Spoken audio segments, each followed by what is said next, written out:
Well, it is a very misty, wet, gray Saturday following the 4th of July, but it is perfect gardening weather. So I invite all of you to don an apron or some old clothes, an old sweatshirt, some old grubbies, and get out here in the garden with me because we're going to have lots of fun. Most importantly today, I want to make sure that I've got my clippers, any kind of clippers will do, and I've got just an old dandelion weeder or something that I can poke some holes in this really receptive, wet ground. It's just perfect gardening weather.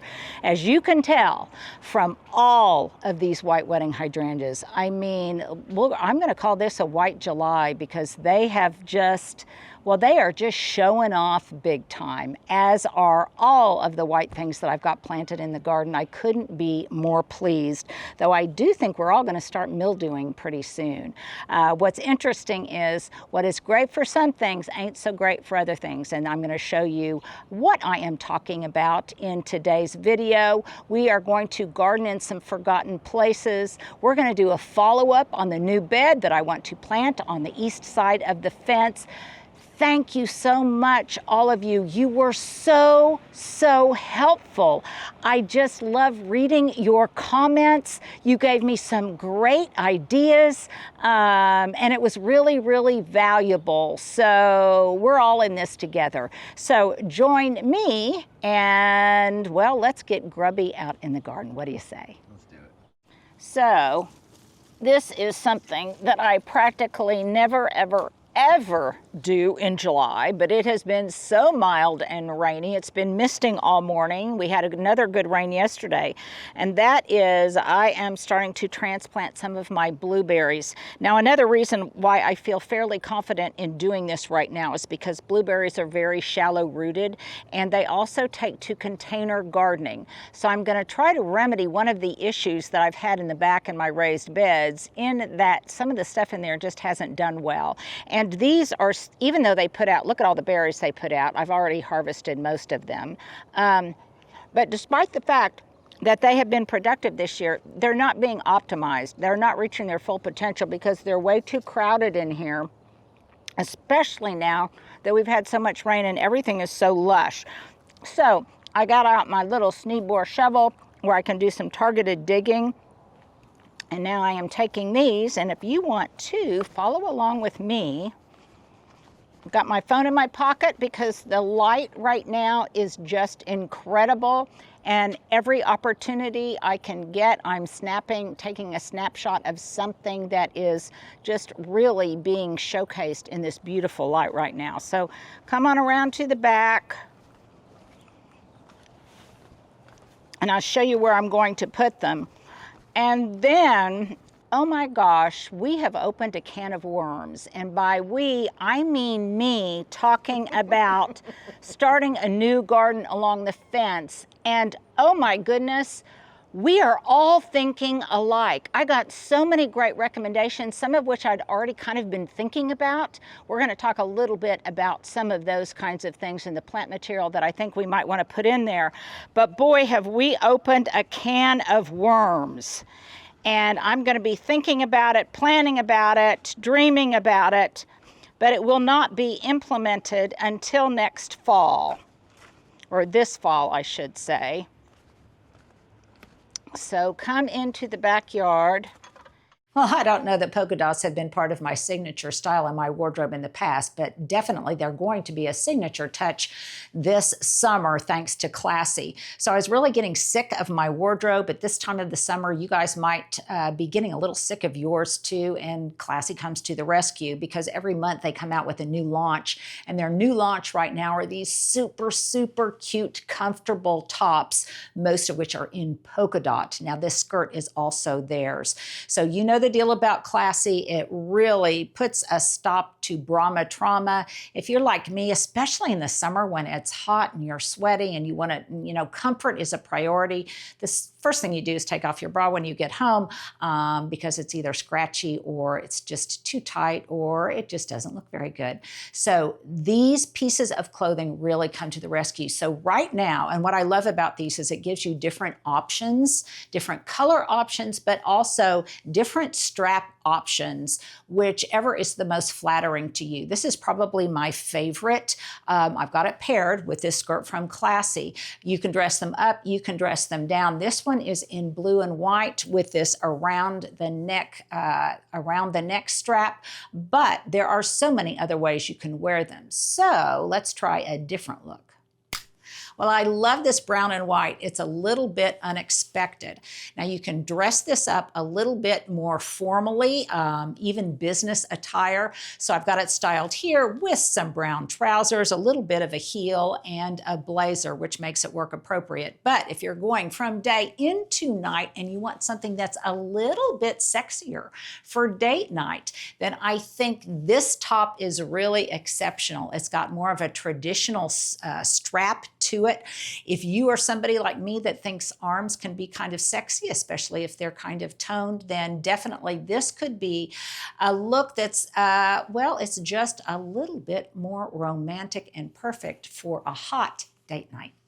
Well, if you're going to a poolside dinner and you want something that's easy breezy and very summery, then the red and white polka dot I think might be for you. It's got a little bit more of a conservative neckline. I think it's very, very flattering though. And it's also a great opportunity to layer up. So you can throw maybe a white sweater over your shoulders or something just in case there's a cool breeze on a summer evening.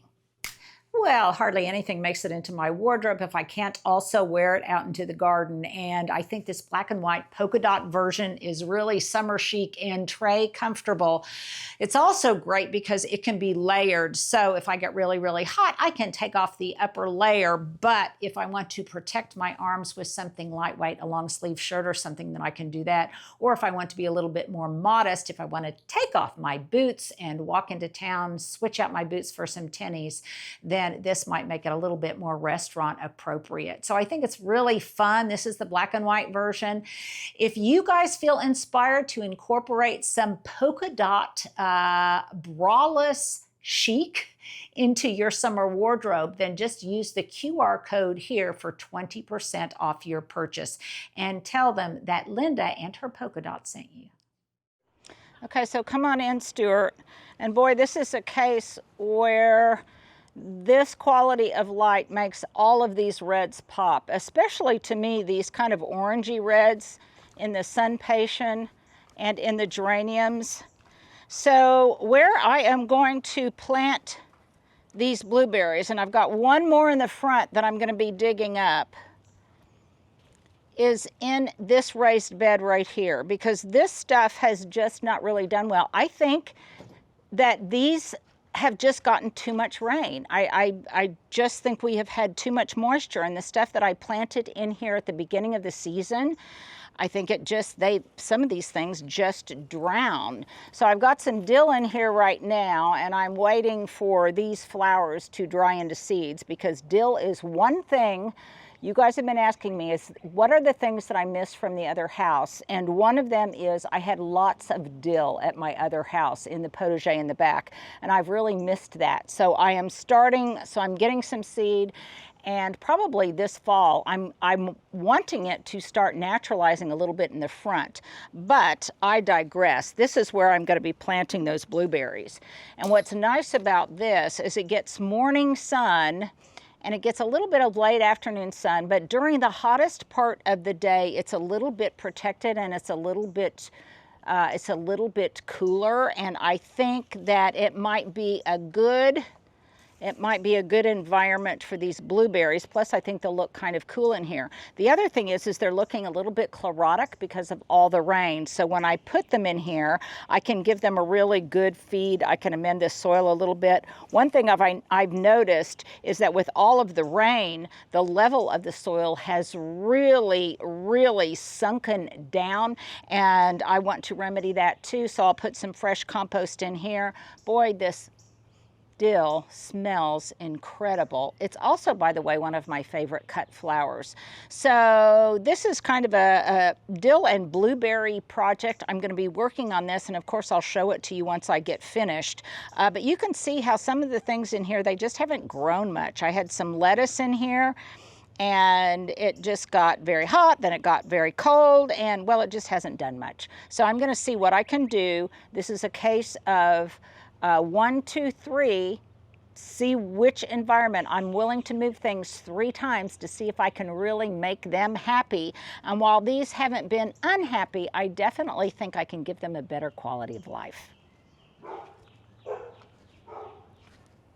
So I've grabbed some pruners, but in the process of grabbing my pruners, Stuart asked me what this was.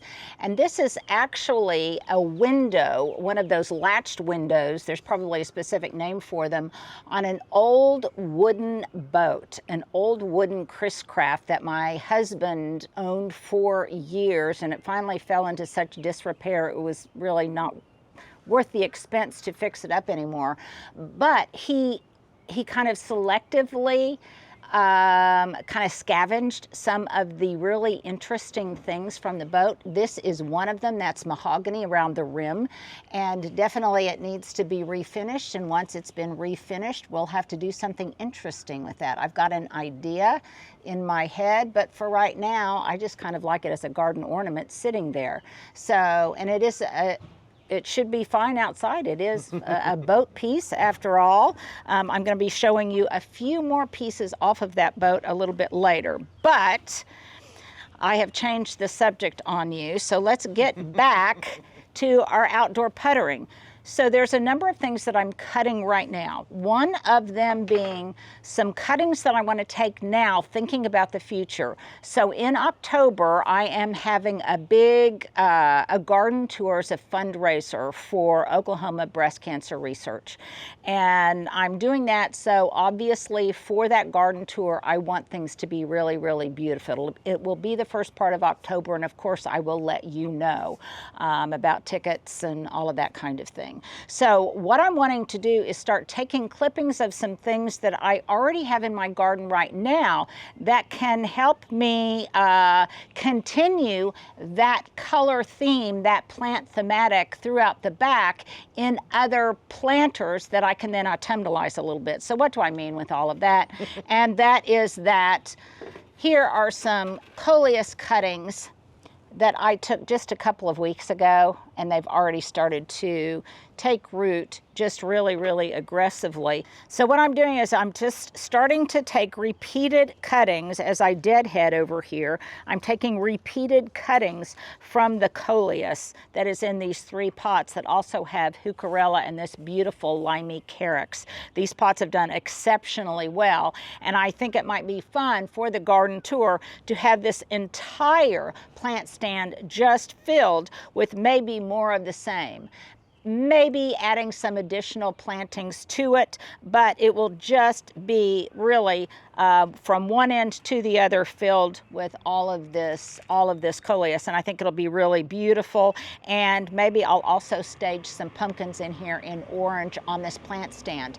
So by taking more cuttings, which I did this morning, I've taken a bunch of cuttings here, I will just continue to do that throughout the course of the summer, and by October I will have tons and tons of plant material to put in pots that I can then completely fill this plant stand with and stage it with pumpkins. So that's one example of me already thinking about the future and what I want to do with those. So what else am I clipping?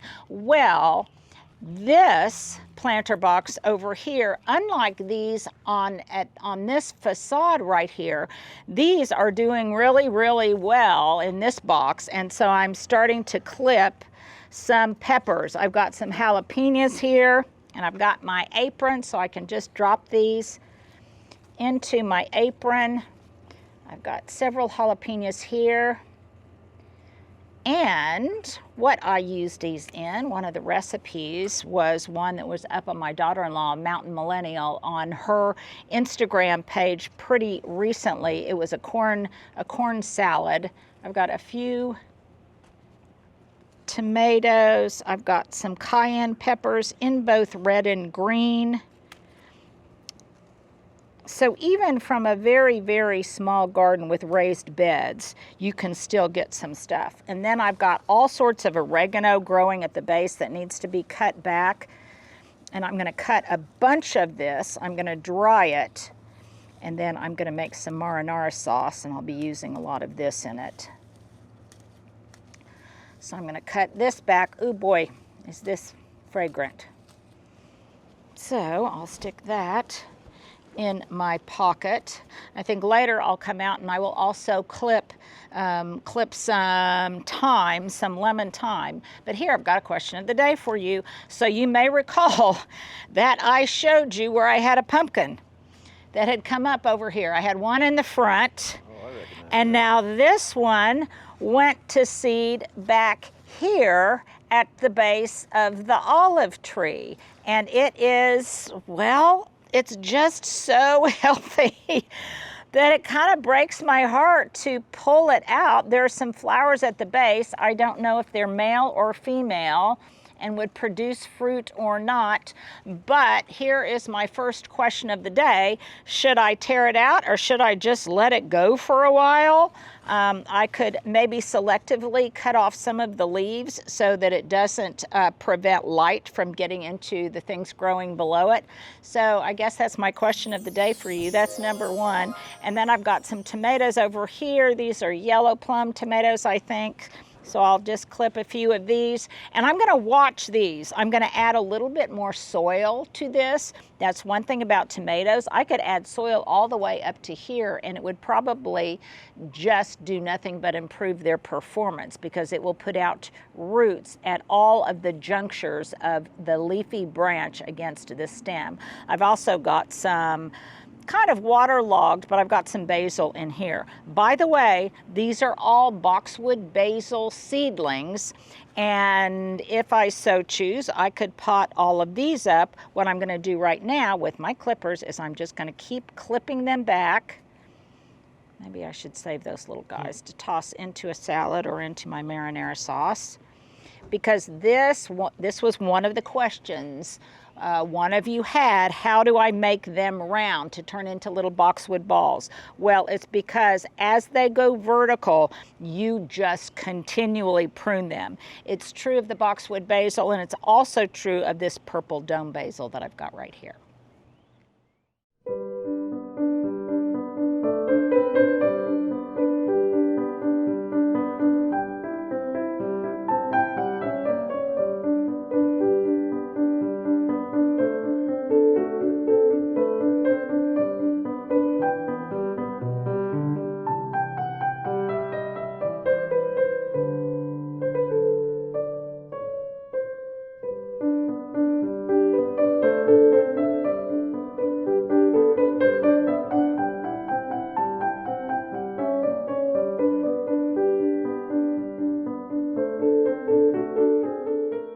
Okay, so I'm showing you my uglies today, and one of the downsides of all this rain is this lavender that really has been flourishing. Heretofore, I really haven't had much success with lavender, but it was really flourishing. But now I'm starting to get some dieback along the edges, and it's because it's just getting too much water. So hopefully it won't spread to the entire plant. I'm just clipping it back. And this is not unpleasant work, you guys, because, oh my goodness, can you smell it, Stuart? I can smell it. Yeah, you can smell it. So I'm going to save all of these and let it dry, and then when we have a fire outside, I will just toss it onto the fire. Right now, I'm just wanting to make this a little bit more presentable. It did some of this last year too, so I'm not too worried that it will kill the whole plant, but lavender really is a drought, as you guys know, it's a drought tolerant plant, and it just doesn't like all of this rain that we've been having. And by the way, is it not tragic what has been happening along the Guadalupe River in Texas and the missing people? I just, oh my goodness, it just breaks my heart, and the heartache that the parents must be feeling, really that everyone down there must be feeling, is so tragic. And I want you to know that we are thinking about you, and it's on the minds of those of us who are in your neighboring state. So I'm going to keep clipping that, clip out all of this dead stuff. Again, just to make it a little bit more presentable. I'll let it dry out here, and then I'll toss it on a fire because it really, really is fragrant. And I want to put even the stuff that's not happy to good use. So I will do that. It can dry right there. Something else that I am pruning, as long as I've got my clippers out, is, you may recall that I did lots of clipping. I took lots of cuttings on this Pure Joy sedum, and I'm continually taking more. This whole tuft right here is from a tuft that I started in the spring. All of that just came from some things I stuck in the ground in the spring. All of this has come up and has transformed into a plant from some cuttings that I just took about a month ago. So what I'm trying to do is kind of camouflage this rim around the brick patio. I want it to kind of cascade over in this kind of characteristic blue-gray. And I also want to cover up this drip line right here. So Stuart, show them some pretties, and I'll be right back.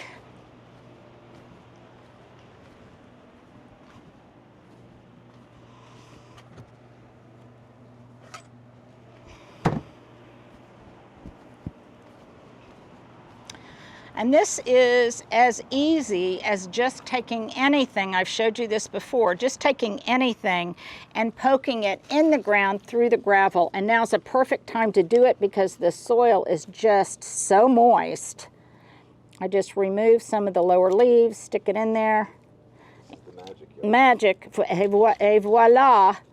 And then I'm going to show you a really fun project that I'm kind of excited about, gardening in the forgotten places, kind of in the alley. Okay, so I'm just going to keep doing this, and you'll see that pretty soon this will fill out and it will hide all of this drip line. And when I will love it even more is in the spring when it comes out in those just wonderful tidy mounds. So I'm just going to keep doing that all along here, and pretty soon it will be very uniform. It will cover that up entirely, and I'll have this nice border over here. I'll add a little bit more in this section, and I think I'll be really, really happy because it will hide some of my other uglies from the drip line. Now here's a tip. One way I think to keep your garden from looking cluttered and a little bit messy is doing those kinds of things. It's hiding things like your drip line, it's hiding metal edging, it's hiding that kind of stuff, because then it just doesn't draw your eye and say, oh, I am not a plant in the garden, I am something here to help the plants. And I want all of this to just be this kind of continuous border along here, and that will, I think, make the entire area look a little bit less cluttered and a little bit more thought out. So when we come back, I'm going to show you something that I'm thinking about for the alley. Okay, so I've got these sweet, sweet pots of boxwood basil here en route to the alley. I thought I would show you what I mean by clipping them. So I just keep clipping off the larger leaves at the top, and here I'm clipping it off because some of this is even starting to go to flower, and I don't want it to do that. The more I clip, the more it will start turning into this ball shape. And before too long, I'm going to have 3 sweet, dear little tufts of boxwood basil, tiny boxwood basil balls in these tiny pots. Now I want to show you something in the alley that I am also doing. So what do you say, Stuart? And here we are in the alley. Now, I've been talking a lot about gardening in the forgotten places, and this was I guess my forgotten place number 1, and it may not look like it, but I've had a little bit of progress here in thinking about what I want to do to beautify it a little bit. Some of us are making attempts in the alley to make it a little bit more appealing, and the second benefit of that for me is it gives me more room to garden things that I can't grow in front, and that I also give them and myself permission for it to look ratty at certain times of year. So one thing that I want to do is this whole area that we walk by when we go into the backyard, this whole area, I really want to beautify it a little bit. This is where my husband has some not real valuable but sentimental rocks and excavation finds that he treasures. They are Hub's treasures, and I want to showcase them a little bit so they don't just look kind of like a pile of rocks or whatever. So this is the vibe that I've gotten started. So this was actually given to me by one of you, a follower, and I planted it out here, and it's doing really well because we've had so much rain. Now, I also have a lot of this. This is Tradescantia pallida. You may know it as purple heart, though this is a green variety. And what I'm going to do is I'm going to plant this whole area in here with this, some of my sedum autumn joy and more of that pure joy. And this whole area, which gets pretty baked, will eventually be filled with all of these gray colors, these gray plants that, by the way, will all be free because I am just taking them from other plants in my landscape. And I can do a little bit of weeding here, and you can see some I can't penetrate. This has some just rock and gravel, but it doesn't seem to be deterring the preventing this purple or green heart from growing in this area. So I am just going to do the same thing, and I am just going to continue while the temperatures, now I could do this even in the heat of summer because these are succulents after all, but by doing them now when it's rainy and moist, it will make these even that much more successful. So this is what I'm going to do here. So this is gardening in a forgotten place with free plants, and pretty soon this whole area won't feel as if it's so forgotten anymore. The other benefit to this is that these orange bloomers, and I'm not sure what this is. Here's another question. Is this like a tick seed coreopsis or what is it? It's going to go to seed, and it's going to continue to go to seed, and then it will begin to flower in between all of this Tradescantia. And so pretty soon I'll have this gray and orange, tough as nails, little vignette growing here in the alley. And once it gets complete. I didn't get that. Could you try again? That was Siri asking me if she didn't get that, can I try again?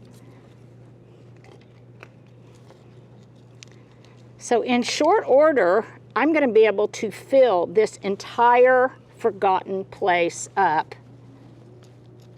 I didn't get that. Could you try again? Oh, Siri, I'm not sure what's going on with you, but never mind. Okay. So there we go. Then I'm going to take these scraps and show you what I'm doing with them when we come back. Okay, so let's call this segment It's New to Me. I went to, I think I went to Lowe's the other day, and I needed to get some gravel or something. And I'm really not buying a whole lot of plants, for obvious reasons. I don't really need any more.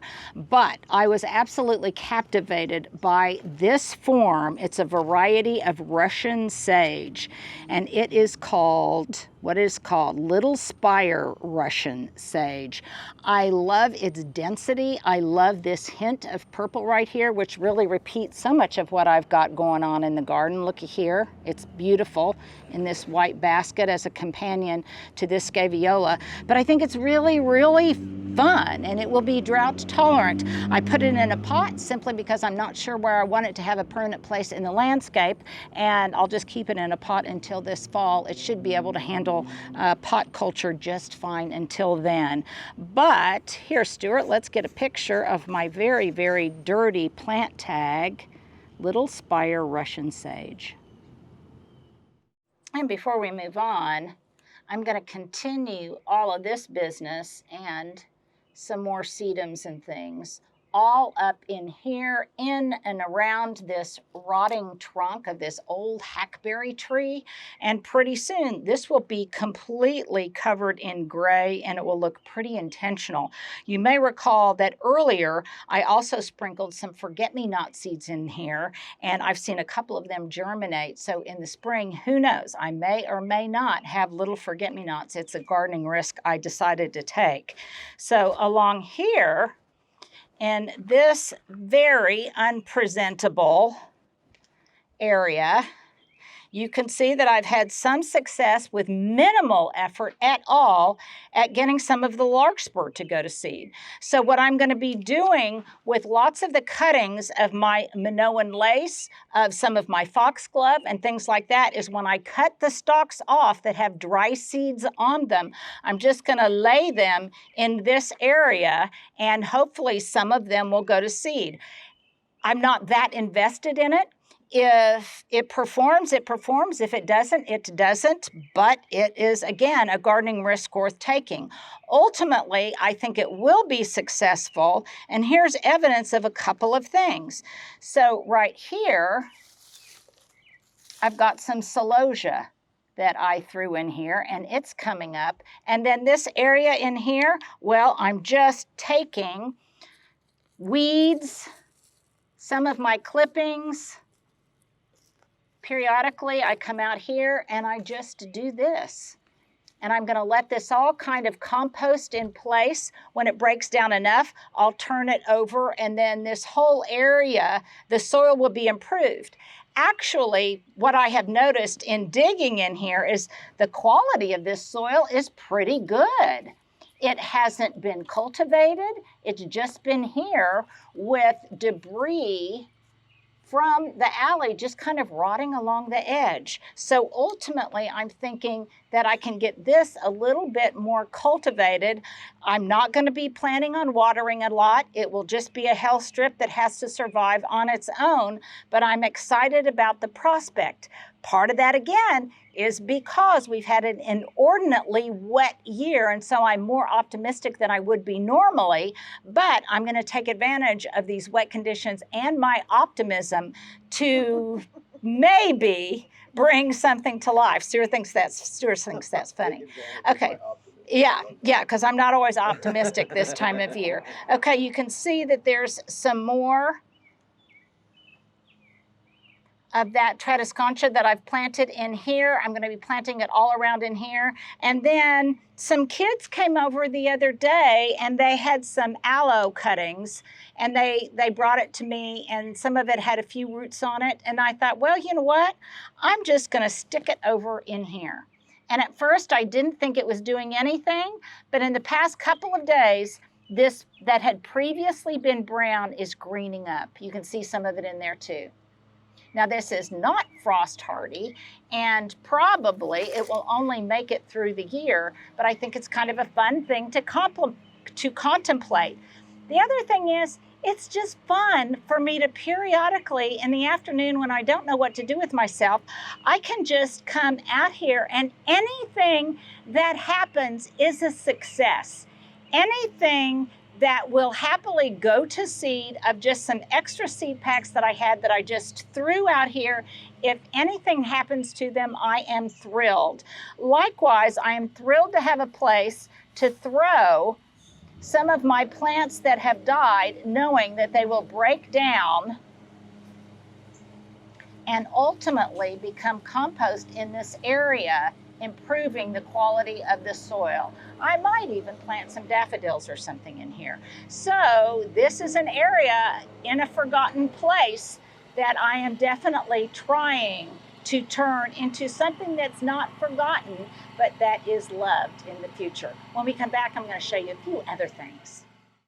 Okay, so this is that can of worms you guys helped me open up. I blame you as much as myself, because I think we all collectively decided, and what's interesting to me is we were practically all in unanimity over what we think needs to be done with this space. I was amazed. Thank you so much for your input. It's really been valuable. So I want to kind of repeat a version of what I've got going up there, not with exactly the same plant materials, but in that really beautiful green and white. And so I'm going to continue that here. And one thing that you observed about the same time I observed it was this is obviously on a slope. Now, I do not mow this. The guys come once a week and they just use a weed eater to take down the grass. You'll notice that it's not very thick, that over here I barely have any grass at all. So I decided, with your help, that I could then just remove this grass and convert this whole section into a garden bed, and that's my plan. So I won't execute the plan until the fall, but I'm going to start working on it now. And here's how I'm going to start. I'll get Kayla over here and we will start probably putting down some black plastic or something. I may give it a shot of really strong horticultural vinegar to try to kill out this Bermuda, but we are going to cover this up and let it just solar bake and hopefully kill most of the roots. And then we'll come back later, because Bermuda can just be so relentless. We'll come back later and we'll probably address it again at another point in time. Then we'll amend this soil and we'll transform this whole space into a garden bed, repeating the colors that we had up there. So how I think I'm going to do it, and I reserve the right to change my mind, is that I think I've got kind of a bed down there by those steps, and I'm going to put a bed here, and I'm going to incorporate this into the bed. And that bed will be a natural place to start because it's at the end of the fence and as the gate comes into the backyard. So I will use a mirror image of the bed line down there and bring this in, and then this will be part of the bed. Now, and I'm sorry I took a screenshot of it. I can't remember the name of the person who said, Linda, here's what I would do maybe. I would plant bigger specimens of these hollies here and maybe one in the middle. And then, so as not to, I loved this, hurt their feelings, hurt these little guys' feelings, transplant them someplace else. And I thought that was so dear. And probably if it weren't for the expense and the fact that right now these guys are really starting to put on lots of new growth and do really well, I would probably do that. But because of the expense and because I want to give these guys a chance, I think I'm just going to leave them in place. And so we will convert this whole section, which is really too steep and treacherous to cultivate and prune and mow too much anyway, into a bed. And here's my thinking at this point in time, thanks to so much really great input from you. And pretty universally, I think there were maybe only 2 out of over 100 responses about what to do with this. 1, 2, or 3, or A, B, or C, as Stuart snarkily pointed out.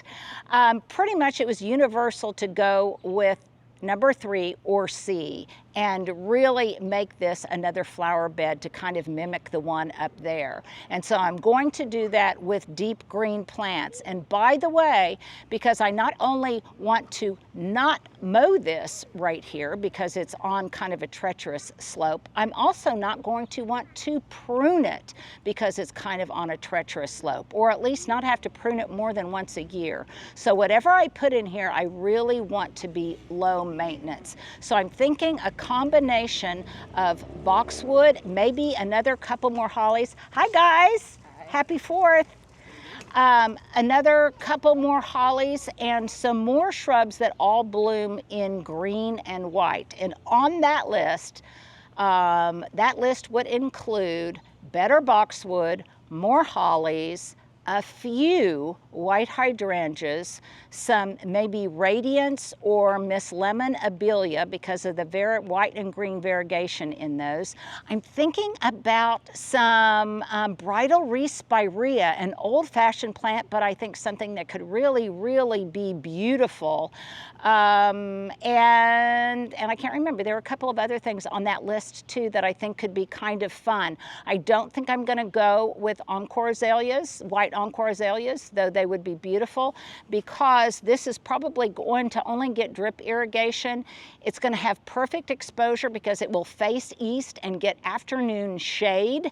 And well, I think it's something that we could just really, between all of us, we could transform into something beautiful. Maybe I'll even plant some Winston Churchill daffodils or something along here in white so that I've got this kind of white and green thematic going all year round. So I think that's going to be fun. Now, since that part of the garden told me what to do here, this part of the garden, even before it's here, is bossing me around and telling me what to do around the corner. And that is, why stop here, Linda, if you're wanting to make the alley more presentable as you turn the corner? Why not do the same here? And so in here, I will probably repeat some version of what's on that side. And I think it could be really, really beautiful.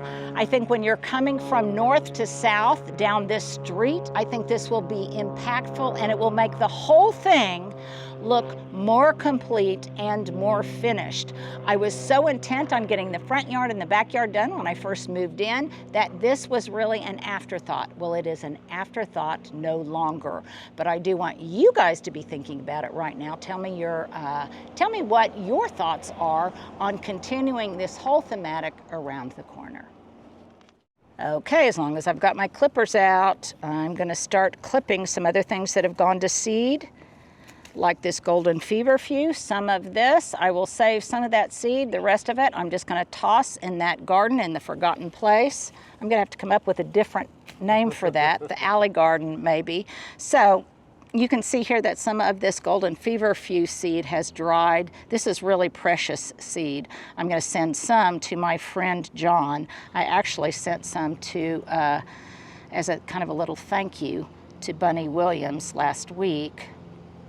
So I'm going to tend to that, and then I'm going to look over here along Autumn's Edge, thinking about the future, because Autumn's Edge is when this should be really spectacular for that garden tour that I'm going to have in October.